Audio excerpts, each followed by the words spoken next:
Bonjour à tous, bienvenue dans Sport 7. Cette semaine, notre invité, c'est Teddy Chailly, le joueur d'Angers-Noyant. Bonjour Teddy. Bonjour. Il y a longtemps qu'on ne vous avait pas vu. Votre fait, histoire, c'est qu'en janvier dernier, vous vous êtes blessé gravement à un genou, rupture des ligaments croisés. C'est le truc classique pour les sportifs de haut niveau. C'est ce que tous les sportifs redoutent le plus. Vous avez passé 10 mois éloigné des terrains et ce week-end, vous avez enfin retrouvé le parquet. On va tout de suite voir les images de votre retour. C'était face à Montpellier. Qu'est-ce que vous avez ressenti en foulant enfin le parquet de Jean Bouin? c'était vraiment, c'était jouissif quoi. Pardonnez-moi, mais là ça faisait vraiment du bien de mettre les pieds sur le terrain, de faire les premières passes, dès le début dans le vestiaire, de mettre le nouveau maillot d'Angers que j'avais pas eu encore trop l'occasion de porter, si ce n'est que pour les photos de début de championnat. Et là vraiment, les premiers shoots, les premiers buts, c'était vraiment le top quoi. Est-ce que malgré tout, vous avez eu quelque appréhension ou peur que éventuellement le genou puisse lâcher? Non, pas du tout. Non, non, j'y ai absolument pas pensé parce qu'après, j'avais déjà tellement de choses à penser au niveau de mon jeu pour essayer de m'appliquer, même si il y a quand même un certain naturel qui revient assez rapidement. C'est vrai que sur le moment, j'ai pas du tout pensé à mon genou parce que j'avais vraiment envie d'avoir la tête ailleurs, quoi. Est-ce que vous vous sentez un peu comme un revenant? Bah, sportivement parlant, on peut dire que j'ai pas été très chanceux cette année. Euh, Pas mal de retard, pas mal de complications à cause du genou ou autre. Et du coup, c'est vrai que pour le handball, là, je suis content de pouvoir reprendre à jouer comme ça, quoi. Alors un sacré retour, on a demandé à vos coéquipiers comment ils percevaient ce retour. On le voyait souvent, il était au bord du parquet à nous regarder. On voyait qu'il avait envie de reprendre le plus vite possible. Et ouais, on l'a accompagné, on lui a toujours fait confiance, même quand il est revenu, parce qu'il a mis un peu de temps à revenir. Il y a eu un peu de complications, etc. Donc, mais on lui a toujours fait confiance, on savait qu'il allait revenir assez rapidement et on est très content. 10 mois c'est long, comment vous avez tenu? Eh bien, 10 mois c'est long, c'est vrai. Eh ben, on tient parce qu'on a déjà on a l'objectif final de revenir. Quand ça c'est bien clair et net dans sa tête, on sait que même si ça avait duré 2 ans, ça aurait duré 2 ans, mais tant pis quoi. Et ben, on en profite pour faire un petit peu plus que ce qui est demandé au niveau de la rééducation. Si on doit faire, on a de la musculation à faire, du cardio, on a plein de choses à faire pour s'entretenir et revenir au mieux de sa forme. On fait tout avec sérieux et du coup le temps passe un peu plus vite. Un peu plus vite sur 10 mois. On va parler de votre prestation dimanche face à Montpellier. Écoutez ce qu'en pense votre entraîneur. Disons que Teddy, il y a des énormes qualités. Là, maintenant, il y a des expériences aussi, mais aussi, il a la tendance aussi disons, d'utiliser pas mal de ballons, hein, avec plus ou moins de réussite. Alors, il faudra y compter avec. Mais par contre, il y a d'énormes qualités que tout à fait, ça complète ce que ça s'est montré ce soir. Bon, c'est bien, il y a encore quelques manques. Vous vous êtes vu comment sur le terrain? Bah bon, Tom a raison par rapport au fait que j'utilise beaucoup de ballons parce que j'essaie beaucoup de faire ou de créer où j'entrevois plein de solutions dès que j'ai une balle, donc j'essaie d'aller au bout sans. Alors parfois j'ai tendance à jouer trop collectif et peut-être parfois je le suis pas assez, mais autrement par rapport à ce match de ce week-end, je le sens quand même mitigé parce que j'ai pas peut-être pas réussi tout ce que je voulais faire mais bon C'était quoi l'envie peut-être de trop bien faire oui, justement? on a une envie de trop bien faire quand on revient, c'est sûr. Non, on a vraiment cette envie-là de montrer à tout le monde que on est prêt et que ça fait longtemps qu'on attend et qu'il n'y a pas de raison que ça dure encore plus longtemps, quoi. Mais Pourquoi? Parce que les gens vous attendaient, voulaient voir comment était le Teddy Chailly nouveau? bah oui, même si j'ai pas l'habitude de faire attention à ce que pensent forcément les autres par rapport à ça et jouer mon jeu entre guillemets, mais à un moment donné, je parle des spectateurs évidemment, on a envie de répondre à leurs attentes parce que tout le monde, quand je mets le premier pied sur le terrain, tout le monde s'attend j'imagine, à se dire bon bah qu'est-ce qu'il est devenu, là on va voir, ça fait 10 mois qu'on l'a pas vu, si je mets 3 balles en touche et je rate 5 shoots, et on va dire ah le pauvre, c'est long 10 mois quoi. Alors que La saison dernière, vous étiez l'un des joueurs très forts de cette équipe, vraiment un des piliers de l'équipe. Aujourd'hui, vous êtes qui? aujourd'hui je suis un joueur sur le retour. comme on disait, qui est encore à peut-être 60 ou 75% de ses Ouais, donc possibilités. il y a de la marge. Ouais, il y a de la marge, mais du coup, c'est vrai que ça fait bizarre de commencer un match sur le banc quand on est titulaire pendant quelques années et que voilà. Ouais. Mais ce qui est tout à fait normal entre Mm. guillemets, parce que bon, voilà, on ne fait pas non plus du social à un certain niveau et que les meilleurs jouent entre guillemets quoi. Alors Et justement, vous dites on ne fait pas du social à un certain niveau. Et quel niveau? Puisqu'on va revenir rapidement sur la rencontre face à Montpellier. Victoire 33-22, grosse impression de votre équipe.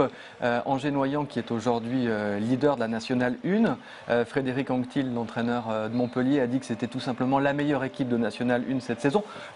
En quelque sorte, c'est quand même le très bon moment pour vous pour revenir.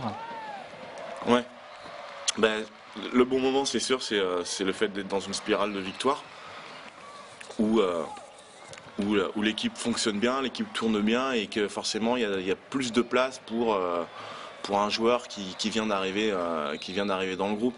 Ça aurait été plus compliqué dans une spirale de défaite où le moral est un peu dans les chaussettes, où voilà et que l'ambiance serait pas au top quoi. Là, c'est sûr que d'être le premier du championnat, ça nous permet de Ouais, parce que vous avez quitté l'équipe en D2 l'année dernière, alors ouais. que ça commençait à aller très très mal. Ça Et commençait à aller très très mal. Et voir la descente depuis les tribunes, c'est pas super agréable non plus. Quoi. De pouvoir rien faire sans avoir la prétention de pouvoir tenir l'équipe, mais de pas pouvoir apporter sa petite contribution au maintien du club en D2, c'est vrai que ça là, c'est votre contribution à la remontée. ben, j'espère en tout cas que j'en ferai partie. Enfin là, c'est bien parti même pour ça quoi. Mais ouais, la contribution là maintenant, l'objectif, faut pas vivre dans le passé. On est descendu. Moi, maintenant, l'objectif, c'est d'aider vraiment de tout faire pour remonter en D2 et faire après un très bon championnat en D2 sur la lancée, quoi. Ouais, on ouvre une petite page médicale parce qu'on a parlé de ces ligaments croisés. On revient sur cette blessure. C'était donc le 19 janvier dernier à Billère. Ouais. Juste un mot, quand vous avez eu le diagnostic, qu'est-ce que vous avez ressenti? Qu'est-ce que vous vous êtes dit à ce moment-là? C'est très simple, j'ai chialé. Ouais. Non, ouais, j'ai eu la petite larme quand le médecin ou radiologiste est venu me rejoindre dans le petit compartiment où on vous fait attendre après l'IRM là, pour vous donner le résultat. Et quand il m'a confirmé, c'est bien une belle rupture de ligament croisé net et totale. Moi, j'ai eu la petite larme. Et puis voilà, pour moi derrière, je savais très bien que ça voulait dire, bon, ben voilà, entre ceux qui disent c'est 6 mois et d'autres qui disent que tu reviens pas au top avant un an. Pour moi, c'était entre 6 mois et un an. Donc, Mais quand même, dis-moi, pourquoi est-ce que c'est si long alors qu'il y a certains footballeurs ou peut-être des joueurs de ski qui mettent moins de temps? Bon, et après, il y a un staff médical qui est très très bien arrangé au niveau du handball et tout, mais on peut pas comparer encore le suivi médical du foot avec celui du hand, même si tout a été fait dans les règles de l'art. Moi, j'ai eu des complications au niveau du genou. On a décelé une chondropathie, en fait, une sorte d'arthrose précoce au niveau de l'articulation, qui avait jamais été décelée, étant donné que le genou était bien en tension musculairement. Il n'y avait jamais de souci, pas de frottement, rien du tout. Le fait de m'être fait opérer, il y a eu une atrophie musculaire qui fait que derrière, ça a été compliqué de revenir. En tout cas, il y a eu un bon travail. Écoutez, Jérôme Godino, qui est le préparateur physique qui s'est occupé de vous. C'est vrai qu'avec tout le travail qui a été fait suite à l'opération, la phase de rééducation derrière, le travail au niveau des centres bien spécifiques. Donc c'est vrai que nous, au niveau du club, on est obligé après de lui faire tout ce qui est protocole de réadaptation sur son genou. Donc on a fait un travail en collaboration avec les kinés et un travail ensuite sur tout ce qui est activité de la musculation, électrostimulation, power plate et tout un travail dans le milieu aquatique avec des palmes pour récupérer justement au niveau de la force de sa cuisse, pour lui remaintenir le genou et au fur et à mesure derrière, on a réussi par l'intermédiaire de ce travail-là, de lui récupérer son genou. Bon, il est récupéré ce genou? Ouais, le genou est récupéré, j'espère. Ouais. Et on dit souvent qu'après une opération des ligaments croisés, la pire crainte, c'est l'autre genou qui est en fait, du coup, est devenu plus faible que le genou opéré. J'ai tellement travaillé sur le genou, la cuisse droite.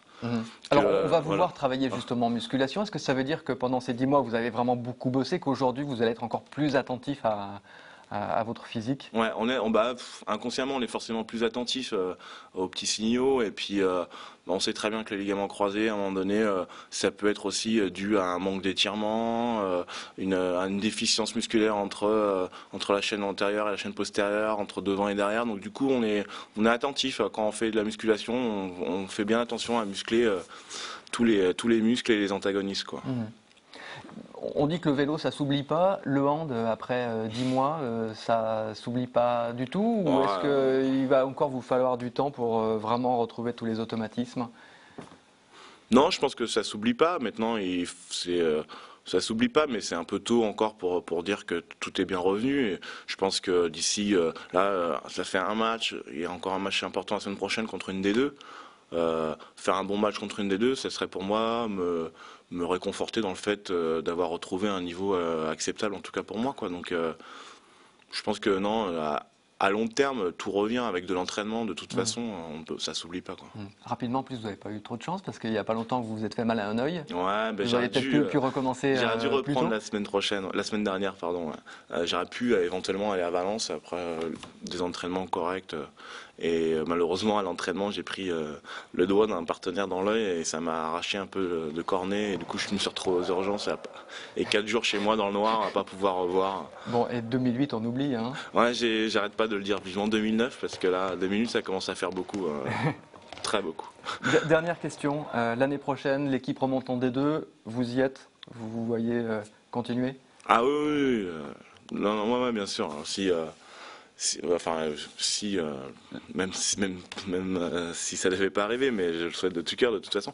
Mais non, ouais, moi je suis de se ranger pour 2 ans normalement. D'accord. Merci Teddy, bonne Merci à vous. reprise. C'est la fin de ce Sport 7 pendant les fêtes de fin d'année, c'est la trêve. On se retrouvera, il y aura des best-of, mais on se retrouvera le 5 janvier prochain pour parler d'un sport étonnant, le baby-foot. Bonne fin d'année.